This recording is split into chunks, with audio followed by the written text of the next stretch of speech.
नमस्कार, स्वागत है आप सभी का आपके अपने ऑनलाइन संस्थान परीक्षा टेक में। कैसे हैं सभी और कैसी चल रही है आप सभी की तैयारी। एएलपी के एग्जाम समाप्त हो गए।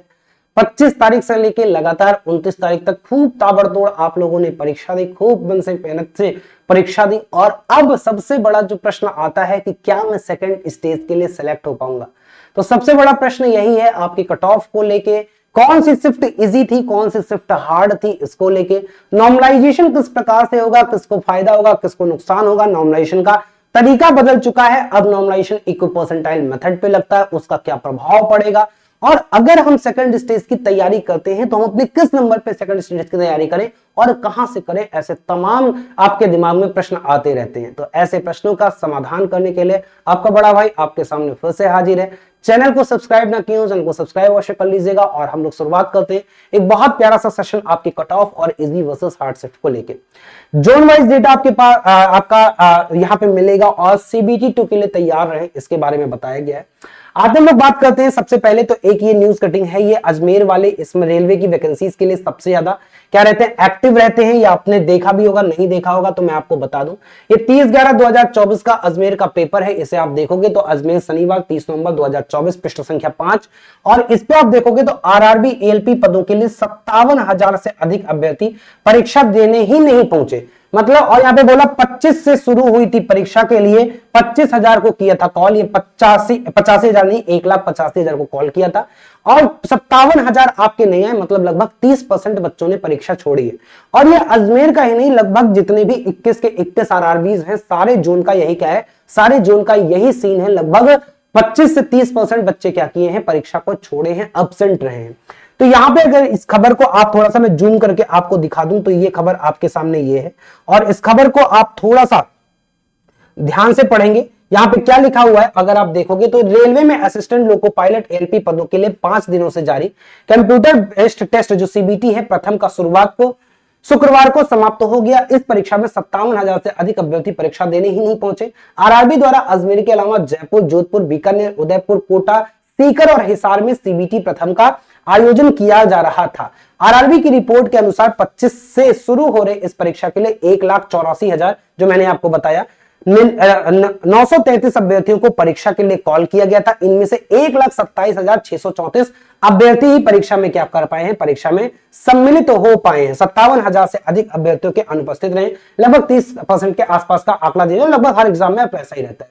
आधार आधारित ऑथेंटिकेशन 93% हुआ है, इन्होंने बोला है ये कि क्योंकि आधार पे इस बार बहुत ज्यादा वेट दिए थे कि आधार आप सही करवा लीजिए ताकि इसमें बहुत ज्यादा दिक्कत ना हो। ये बायोमेट्रिक से संबंधित था। आरपीएफ एसआई भर्ती परीक्षा 2 से शुरू होगी, इसके बारे में भी यहाँ पे बताया गया है कि 2 दिसंबर से आपकी क्या हो जाएगी, आरपीएफ एसआई की परीक्षा स्टार्ट हो जाएगी। अब आते हैं, हम लोग बात करते हैं कि सबसे बड़ी बात, जब यहाँ पे लगभग कितने टोटल फॉर्म पड़े थे, क्योंकि 30% बच्चों ने तो आपका क्या किया, यहाँ पे एग्जाम छोड़ा है। तो मैंने आपको पहले भी ये डेटा दिया था, अभी रिसेंट की भी ये आरटीआई है 29/11/2024 यानी कि अभी कल की आरटीआई है। और इसमें ये बताया गया है कि अभी तक रेलवे क्या कर रहा था, सारे के सारे आरटीआई को होल्ड कर रखा था, क्योंकि वो बोल रहा था कि जो एग्जाम है वो चल रहे हैं, तो हम अभी एग्जाम के दौरान नहीं बता सकते। एक बार पेपर हो जाता है या एग्जाम की प्रक्रिया पूरी हो जाती है तब हम आपको इन्फॉर्मेशन देंगे। अब इन्होंने जैसे ही हुआ वैसे ही 29/11/2024 को इन्फॉर्मेशन दे दिया, 18,99,407। और ये वही इंफॉर्मेशन है जो मैं आपको बहुत पहले से बताता आ रहा हूं। अगर आप देखेंगे तो 18,99,444 ये डेटा आप देखेंगे तो मैंने इस डेटा को पहले ही बता रखा था कि कितने फॉर्म अप्लाई हुए, किस जोन में कितनी वैकेंसी हुई है, और सारा डेटा आपके पास बिल्कुल सबूत के साथ बहुत ही बेहतर तरीके से मैंने ये दिया हुआ था। तो रही बात 18,99,444, अभी के हिसाब से 404 मान ले, 18,99,000 को 19 लाख मान ले, और 19 लाख में 30% बच्चे लगभग क्या रहे हैं, एब्सेंट रहे हैं। लगभग मतलब 70% आपके क्या रहे हैं, 70% आपके बच्चे रहे हैं, अवेलेबल नहीं। तो करीबन 13 लाख, करीबन अप्रॉक्स में 13 लाख बच्चों ने क्या किया है, 13 लाख में आवेदन किया है। और क्योंकि आपके जो यहाँ पे वैकेंसी थी 18,799 थी, और 18,799 का 15 गुना बच्चा कहां पे जाएगा, सीबीटी 2 में जाएगा। कितना जाएगा, सीबीटी 2 में जाएगा। तो आपका 15 गुना की बात किया जाए तो 1,87,000 तो आपके ऐसे ही हो गए, और उसका भी आधा कर लिया जाए तो आपका लगभग 90,000 और हो गए। मतलब कि 2,70,000 बच्चे, अप्रोक्सीमेटली 2,70,000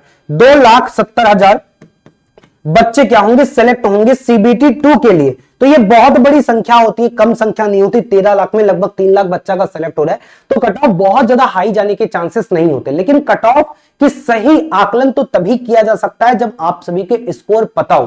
कौन सी शिफ्ट कठिन थी, कौन सी शिफ्ट आसान थी, इसका भी आकलन तभी किया सकता है जब ये पता हो कि आपके स्कोर कितने हैं। मैंने इससे पहले एक वीडियो आपको बनाया था, मैं केवल शिफ्ट 1 का बनाया था कि क्या आपका एक सेफ स्कोर होना चाहिए, उसके बाद एनालिसिस पे भी रोक लग गई थी। तो मैं उस वीडियो को बनाना उचित नहीं समझा मुझे, क्योंकि आपको पता है कि मैं व्यूज के लिए कभी वीडियो नहीं बनाता हूं, आपकी मदद हो सके इसलिए वीडियो बनाता हूं। और अब बहुत सारे साथी मेरे लगातार फोन कॉल मैसेज कर रहे हैं कि सर एक बार मुझे बता दीजिए कि एग्जैक्टली क्या कितना जाएगा। तो आपको पता है कि मैं ऐसे ही आता हूं, ऐसा मुंह उठा के बोलने वाली मेरी आदत नहीं है कि कुछ भी दिमाग में है बस बोल दूं।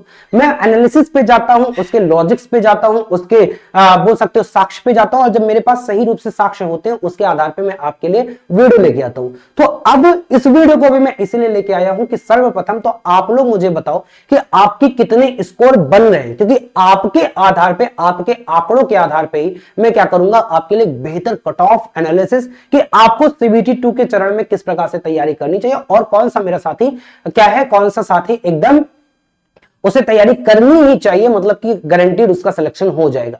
हालांकि नॉर्मलाइजेशन की प्रक्रिया पर डिपेंड करेगा, लेकिन क्योंकि 81 परसेंटाइल है तो यहाँ पे थोड़ा सा प्रक्रिया क्या हो गई, आसान हो गई। और जब आपका डेटा मेरे पास आ जाएगा तो ज्यादा बेहतर तरीके से मैं बता दूंगा लगभग कितना परसेंटाइल वाला बच्चा जाएगा।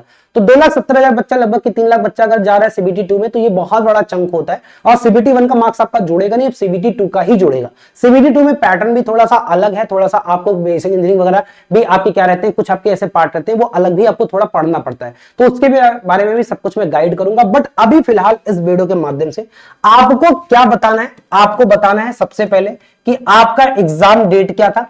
आपको क्या कमेंट करना है, आपको एग्जाम डेट कमेंट करना है। एग्जाम डेट के साथ साथ आपको इसी में क्या बोलना है कि आपकी शिफ्ट कौन सी थी। एग्जाम डेट में आप यहां पे बताओगे आपकी शिफ्ट कौन सी थी, पहली, दूसरी या तीसरी।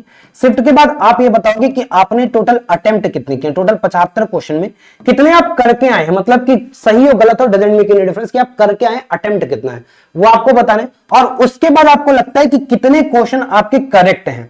अब यहां पे मैं एक स्टार लगा दे रहा हूं, क्योंकि करेक्ट में अभी बहुत सारे बच्चे होते हैं कि जिन्हें क्वेश्चन में 10-20% में डाउट होता है, उसे करेक्ट काउंट कर लेते हैं। आप उसे करेक्ट काउंट कर लीजिए, कोई दिक्कत नहीं है। बहुत सारे ऐसे बच्चे होते हैं जो ये मानने के तैयार नहीं होते मेरा कैसे गलत हो गया, वो बोलते हैं कि आज में आंसर की आएगी तो ये सही हो जाएगा। तो आप अगर 100% श्योर हो कि नहीं मेरा ये क्वेश्चन सही है, तो आप उसे सही काउंट करो, क्योंकि अभी ऑफिशियल आंसर की तो आई नहीं है और ना ही आपको पेपर मिला कि एक एक चीज आप मैच करा लो। आप अपने केवल मेमोरी बेस पे कर सकते हो, बट थोड़ा जो भी बच्चा देके आता है उसे अप्रोक्सीमेटली पता होता है कि नहीं मेरा लगभग इतना तो सही होगा। क्योंकि जैसे कोई क्वेश्चन बाकी तो याद रहे ना रहे, जो कोई क्वेश्चन गलत हो जाता है वो जरूर याद रह जाता है। ये आपका भी अनुभव होगा। अगर आप एग्री हैं तो एक बार मुझे कमेंट करके जरूर बताइएगा। तो आपको ये सारी चीजें आपको क्या बताना है, करेक्ट क्वेश्चन की संख्या बतानी है बेटा, करेक्ट क्वेश्चन की संख्या बतानी है, बस ये मुझे बताना। ये 4 डेटा आपको देना है, ये आपको क्या करना है, ये आपको कमेंट करना है। और साथ में अभी मैं क्या करूंगा, इस वीडियो के डिस्क्रिप्शन में एक आपको गूगल फॉर्म भी दे दूंगा, गूगल फॉर्म। तो ये डेटा आपका साथ में अगर गूगल फॉर्म में आ जाता है तो मैं एक बेहतर आपके लिए एनालिसिस कर पाऊंगा। और आपको पता है कि जब भी मैं एनालिसिस लेके आता हूं तो आप सबसे ज्यादा जो संतुष्ट रहने वाले लोग हैं वो मेरे छोटे भाई हैं, आप लोगों। और इतना ज्यादा प्यार देते हैं उसके लिए बहुत बहुत आभार आप सभी का। और मैं फिर से एक बार प्रयास करूंगा कि आपकी उम्मीदों पर मैं दोबारा खरा उतरूं और बेहतर बेस्ट एनालिसिस आप सभी के लिए मैं लेके आऊं। ठीक है, तो चलिए फिर इस सेशन में हम लोग यहाँ पे इतना ही एंड करेंगे। ये आपको कमेंट करना है, बाकी डेटा आपको मैंने यहाँ पे बता ही दिया।